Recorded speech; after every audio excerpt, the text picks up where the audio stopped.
Dito sa Idol Kids Philippines, bit-bit ng auditionees ang kani-kanilang mga pangarap. Pero bakit naman kaya mystery box ang daladala ng susunod na Kiddy Hopeful? Teka na, napakabigat naman. Alam mo, hawak ko. Dala mo, teka lang ha. Okay, tingnan natin. Pwede ba natin buksan? Ba ito? Yeah. Oh! Hoy! Teka lang. Bakit parang kulang? Hindi mo, kahit apat lang. Nasaan yung atin? Hindi, mamaya yun. Handa ka na ba? Kaya mong buhatin to? Okay. Yes. Good luck! Bibili po! Uy! Oh, may delivery tayo! Delivery! Ang cute mo naman. Buti naman dumating! Anong delivery yan? Anong delivery to? Sino nag-order? Buksan niyo lang po, baka may makita po po. Ano pangalan na nag-deliver? Friends, just pipakat po, pero pwede niyo naman po akong tawaging Jazz. Teka lang, Jazz, ha? Yes, ha? Ano to? Surprise? Oh! Wow. Ano? May mga Teka. pangalan, Sir Gary. Regine. Uy! Ate Angge. Ay, thank you. Wow. Ay, kailangan ko to sa bahay. Oo. Kailangan ko to... Teka lang, meron pa, guys. Uy, ano to? Props. Hindi nakasama yan.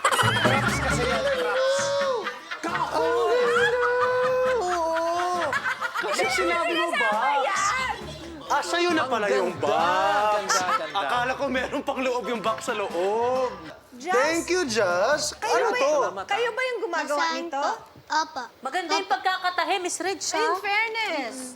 Kayo ng pamilya mo yung nagbubuo nito, itong mga basahan na to. Opo. Pwede mo ba akong kwentuhan tungkol sa pamilya mo? Sa pamilya ko po ay walo po kaming magkakapatid. Ako po ang pampito. 8. Wow.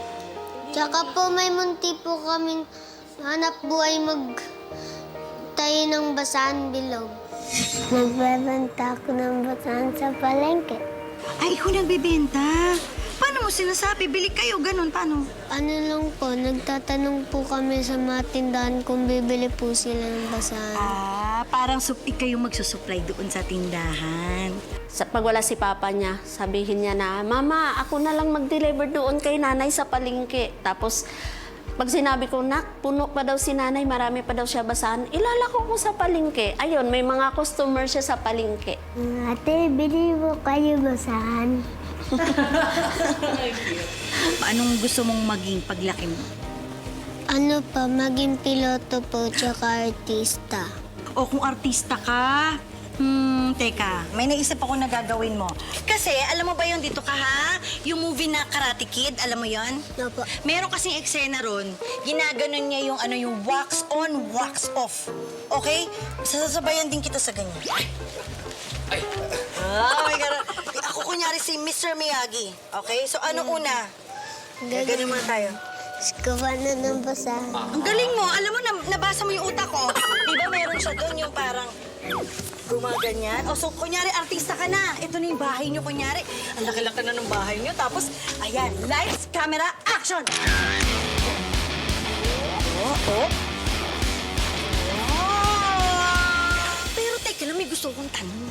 Bakit mo ba gustong tulungan yung magulang mo palagi?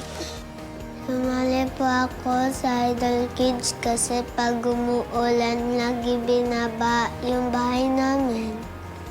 Saka papataasin ko na bahay namin para hindi bumaha.